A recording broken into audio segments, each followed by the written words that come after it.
j'ai 93 ans, 94 ans même. Et j'ai donc parcouru un peu l'ensemble du XXe siècle. Hein. Et il s'est trouvé qu'après avoir fait 30 ans d'aviation, j'ai fait 30 ans de peinture et de sculpture.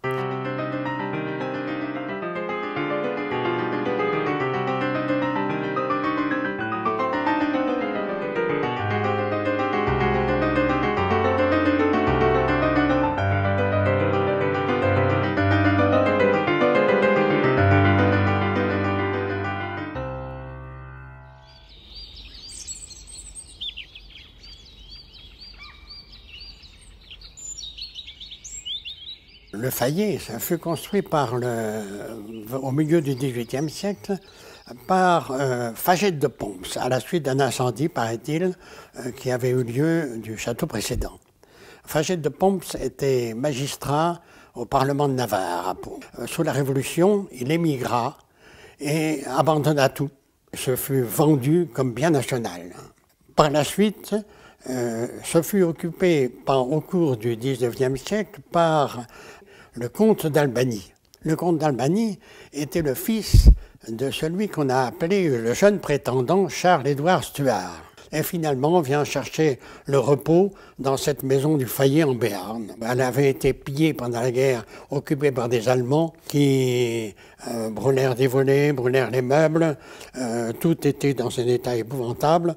Mais quand je revins avec ma famille en 1946 ici, il fallait tout refaire. Et c'est comme ça que petit à petit, en 56 ans, nous sommes arrivés à remettre cette maison à peu près en bon état. Le château a été reconstruit donc au milieu du XVIIIe ici. Il est assez rare de voir à cette échelle le style purement béarnais, c'est-à-dire avec des charpentes extrêmement lourdes, les petites tuiles. Et ceci a amené à énormément de fenêtres. J'ai une maison qui a 50 fenêtres. 50 ouvertures sur l'extérieur, c'est vous dire les problèmes que ça pose par vent ou par tempête.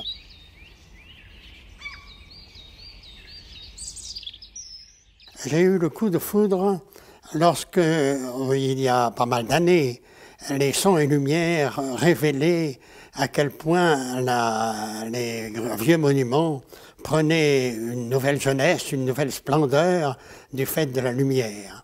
Je me suis dit qu'il y avait à travailler là-dessus, sur ce mariage de la sculpture et de la lumière. Je crois qu'une nouvelle sculpture adaptée à la décoration de nos intérieurs peut être développée. Et depuis beaucoup d'années, je travaille à chercher quels sont les domaines les plus, dans ce cadre général, qui sont à creuser.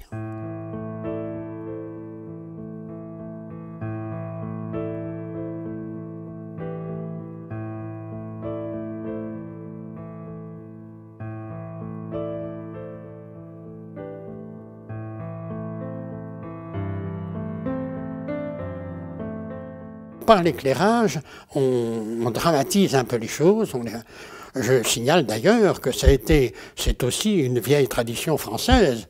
Par l'ombre, je crée du mystère. Le mystère, c'est très important. Il y a du mystère dans chacun de nous, il faut le dire qu'il y a un certain mystère, et par l'ombre, nous faisons l'analogue du non-dit en littérature, ou bien encore d'un silence au point de vue du théâtre. Nous avons là des arts d'appartement capables de nous impressionner. Je suis heureux d'avoir livré à certains de mes amis, de mes clients, des œuvres telles que lorsqu'ils rentrent chez eux le soir, ils tournent le bouton et la lumière jaillit, ils voient dans l'ombre de la pièce simplement une figure aimable, une figure en pierre qui leur sourit. Que faire comme sculpture? Eh bien, j'ai pris des phrases, des partitions d'opéra. Et puis, j'ai essayé de mettre de rendre en nature cette personne qui, dans une scène d'opéra, raconte ses problèmes, ses drames. Alors, il y a là tout un monde, un bon sujet à traiter.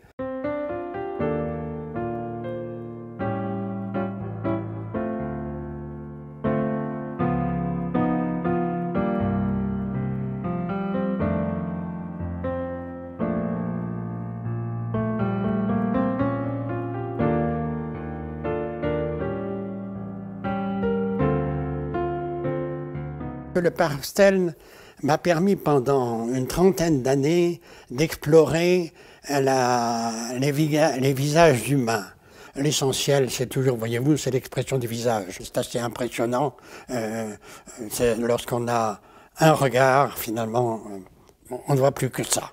On n'a plus que ça. Une expression de visage, on sent qu'il y a là un essentiel. Le plus important, c'est cette toute petite chose, c'est ce petit rien d'une expression qui signale, qui trahit quelque chose d'important. Eh bien, l'inspiration, elle vous vient des gens qu'on a en face de vous. C'est très simple, chaque personne apporte un monde. Il faut la faire parler, il faut la mettre en confiance, la mettre à bavarder, et à chaque fois, on découvre un monde différent. C'est la personne qui est là.